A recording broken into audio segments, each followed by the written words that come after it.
அஸ்ஸலாமு அலைக்கும். ஹலோ மக்களே, வெல்கம் டு அவர் சேனல் நியூட்ரிஃபிக். இன்றைக்கி நம்ம பார்க்க போகிறது குழந்தைங்களுக்கு நம்ம கொடுக்க போகிற முதல் சாப்பாடு. குழந்தைகளுடைய முதல் வயது பருவத்தில் அவங்க எடுத்துக்கொள்ளக்கூடிய தாய்ப்பாலை தவிர்த்து திட உணவுகளை படிப்படியாக அவங்களுக்கு அறிமுகப்படுத்துறது தான் வீனிங்னு சொல்லப்படுது. இந்த ப்ராசஸில் குழந்தைக்கு தாய்ப்பால்லேருந்து மற்ற சாப்பாடுகள் கொடுக்கறதுக்கு ஆரம்பிப்போம். குழந்தைகளுக்கு திட உணவுகளை அறிமுகப்படுத்துறது எவ்வளவு அவசியம்னு தெரிஞ்சுக்கலாம்.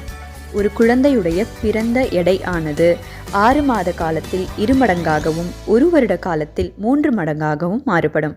இது மனிதனுடைய வாழ்க்கை சுழற்சியில் எந்த ஒரு காலகட்டத்திலையும் இவ்வளவு சீக்கிரமாக எடை அதிகரிக்காது. 6 மாத குழந்தையப்ப பேபியோட ஸ்டோர்ஸ் ஆஃப் நியூட்ரியன்ஸ் கம்மியாகுது, அதோட தேவைகள் இன்க்ரீஸ் ஆகுது. இந்த பருவத்தில் அந்த குழந்தைக்கு தேவையான ஊட்டச்சத்துக்களை கண்டிப்பாக தாய்ப்பால்னால மட்டுமோ அல்லது ஃபார்முலா மில்க்னால மட்டுமோ பூர்த்தி செய்ய முடியாது.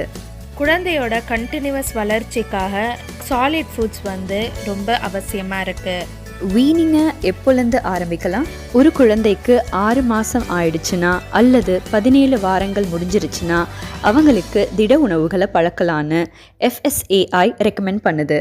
ஒவ்வொரு குழந்தையும் ஒவ்வொரு விதமான செயல்கள் மூலமாக அவங்க சாப்பிட ரெடி ஆயிட்டாங்கன்னு காட்டுவாங்க. தாய்ப்பாலை அருந்திய பின்பும் அந்த குழந்தைகள் பசியோட ரெஸ்ட்லெஸ்ஸாக இருப்பாங்க. கழுத்து நின்று நல்லா உட்கார ஆரம்பிச்சிருவாங்க. அடுத்தவங்க சாப்பிட்றத பார்க்கும்போது குழந்தைகளும் வாயை திறந்து மெல்ற மாதிரி செய்வாங்க. வீனிங்கை எப்படி ஆரம்பிக்கிறதுன்னு பார்க்கலாம். உங்கள் குழந்தைக்கும் உங்களுக்கும் ரிலாக்ஸ்டாக இருக்கிற டைமில் இது ஸ்டார்ட் பண்ணுங்கள். எப்பொழுதுமே முதல்ல கொஞ்சம் கொஞ்சமாக உணவு அளவை கொடுத்து ஆரம்பிங்க. குழந்தைய வற்புறுத்தாதீங்க, அவங்க என்ஜாய் பண்ணி சாப்பிடட்டும். ஃபஸ்ட்டு சாப்பாடு கொடுக்க ஆரம்பிக்கும் போது அதை கூலாகவோ இல்லை செமி சாலிடாகவோ கொடுக்கலாம். ஏதாவது ஒரு உணவை உங்கள் குழந்தை மறுத்தா அதை நிறுத்திட்டு ஒரு 2 நாள் கழித்து அதை மறுபடி ட்ரை பண்ணுங்கள். குழந்தைங்களுக்கு உணவு ஊட்டும்போது அந்த ஸ்பூனை அவங்களே பிடிச்சிக்கிறதுக்கு விடுங்க. அவங்களுக்கு தானாக சாப்பிட்ற ஒரு எண்ணம் வரும். அது அவங்களுக்கு சாப்பாட்டில் ஆர்வத்தை உண்டு பண்ணும். குழந்தைங்களோட சாப்பாடில் உப்பு சர்க்கரைலாம் சேர்த்தாதீங்க. கொஞ்ச நாளைக்கு அப்புறமா அவங்க சாப்பாடோட தன்மையை மாற்றுங்க. அப்போ அவங்களுக்கு மெல்லக்கூடிய சக்தி வளரும். அப்புறம் அவங்களுக்கான பேச்சு தன்மை வளர்த்தக்கூடிய தசைகளும் வளரும். 1லிருந்து 2 நாள் இடைவெளி விட்டு ஒரு புது உணவு வகையை ஆரம்பிங்க. இந்த ஸ்டேஜில் குழந்தைங்க சாப்பாடை ரொம்ப ஆர்வமாக பார்ப்பாங்க. அவங்க இந்த ஸ்டேஜில் அந்த திட உணவுகளை பழக்கப்படுத்திக்குவாங்க. நீங்கள் குழந்தைங்களுக்கு உணவு ஊட்டும்போது அந்த இடம் கண்டிப்பாக மிஸ் ஆகும், உணவும் நிறைய வேஸ்ட் ஆகும். அதை பற்றி நீங்கள் கவலையே படாதீங்க. இது நம்ம சாப்பாடு கொடுக்க ஆரம்பிச்சதுலேருந்து 1லேருந்து 2 வாரம் வரைக்கும் இருக்கும். குழந்தைங்களுக்கு முதல்ல உணவு கொடுக்கும்போது நல்ல தண்ணி பதத்தில் கஞ்சி மாதிரி கொடுங்க. அதுக்கப்புறமா அந்த கன்சிஸ்டன்சியை கொஞ்சம் கொஞ்சமாக ஸ்மூத் ஆன கன்சிஸ்டன்சியில் நம்ம கொடுத்துக்கலாம். பிசைந்த சக்கரவள்ளி கிழங்கு. இதுக்கு நீங்கள் ஃபஸ்ட்டு சக்கரவள்ளி கிழங்கை நல்லா கழுவிட்டு ஆவியில் வேக வச்சு எடுத்துக்கோங்க. அதுக்கப்புறம் அதனுடைய தோள்களை நீக்கிட்டு அதை நல்லா பிசைந்து எடுத்துக்கோங்க. கட்டி இல்லாமல் பிசைஞ்சுக்கோங்க. அதை ஒரு ஸ்பூன் வச்சு குழந்தைக்கு ஃபீட் பண்ணுங்கள். Apples or pears pureed. முதல்ல இந்த பழத்தை எல்லாமே நல்லா கழுவிட்டு அதோட தோல் எல்லாம் சீவிட்டு உள்ளே இருக்கிற சீட்ஸ் எல்லாம் ரிமூவ் பண்ணிவிட்டு ஆவியில் வேக வச்சு எடுத்துக்கோங்க.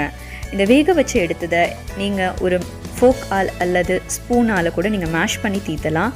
இல்லாட்டி இதை நீங்கள் ஒரு பிளெண்டரில் போட்டு மிக்ஸ் பண்ணி அரைச்சி நல்லா சாஃப்டான லம்ப் இல்லாத ஒரு கன்சிஸ்டன்சியில் தீத்தலாம். இதில் கண்டிப்பாக சர்க்கரையோ உப்போ வேறு எந்த ஸ்பைசஸுமே சேர்க்காதீங்க. கேரட் கூழ். இதுக்கு நீங்கள் ஃபஸ்ட்டு கேரட்டை நல்லா கழுவிட்டு அதோட தோள்களை சீவி எடுத்துக்கிட்டு ஆவியில் வேக வச்சு எடுத்துக்கோங்க. ஆவியில் வேக வச்ச கேரட்டை மிக்சியில் போட்டு நல்லா கூழ் மாதிரி அரைச்சி எடுத்துக்கோங்க. இதில் நீங்கள் பீன்ஸ் கூட ஆட் பண்ணலாம். பிளெயின் தயிரை ஒரு ஸ்பூனில் குழந்தைங்களுக்கு தீத்தி பழக்குங்க. இதில் சர்க்கரையோ உப்போ எதுவுமே சேர்க்காம தீத்துங்க. வீட்டில் செஞ்ச தயிர்னா இன்னும் ரொம்ப நல்லது. மாம்பழத்தை கழுவிட்டு தோலை சீவிட்டு கட் பண்ணி மிக்சியில் போட்டு நல்லா கூழ் மாதிரி அரைச்சி எடுத்துக்கோங்க. குழந்தைக்கு ஒரு ஸ்பூன் வச்சு ஃபீட் பண்ணுங்கள். அவகேடோஸை நல்லா வாஷ் பண்ணிவிட்டு மேலே உள்ள தோலை எடுத்துட்டு ஃப்ரூட்டை மட்டும் எடுத்து ஒரு ஸ்பூனால் நல்லா மேஷ் பண்ணிவிட்டு அப்படியே உங்கள் பேபிஸ்க்கு தீத்திடலாம். வாழைப்பழத்தை கழுவிட்டு தோல் உரிச்சிட்டு நல்லா பிசைஞ்சு குழந்தைக்கு கொடுங்க. அரிசி கஞ்சி செரலாக்குக்கு பதிலான ஒரு சிறந்த சப்ஸ்டியூட். இதுக்கு தேவையானவைன்னு பார்த்தீங்கன்னா புழுங்கல் அரிசி 1 கப், வறுத்த உடைச்சக்கல்ல 1/2 கப், அஜ்வைன்னு சொல்லப்படுகிற ஓமம் 1/2 டீஸ்பூன்.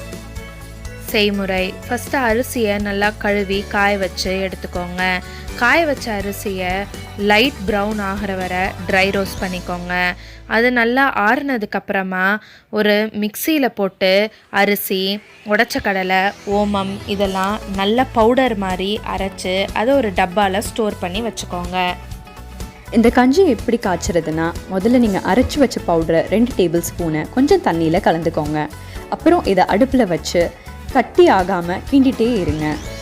இந்த கஞ்சி கொதிக்க ஆரம்பிக்கும். பபிள்ஸ் விட்டதும் அந்த கஞ்சி வெந்துடுச்சுன்னா அதை ஆஃப் பண்ணிவிட்டு நல்லா ஆற வச்சுட்டு ஒரு மிதமான சூட்டில் குழந்தைங்களுக்கு கொடுங்க.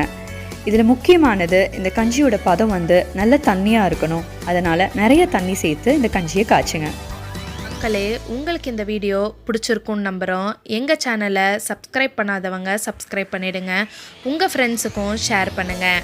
இன்னும் பல வீடியோக்கள் உங்களுக்கு வந்துக்கிட்டே இருக்குது. Stay tuned. நன்றி.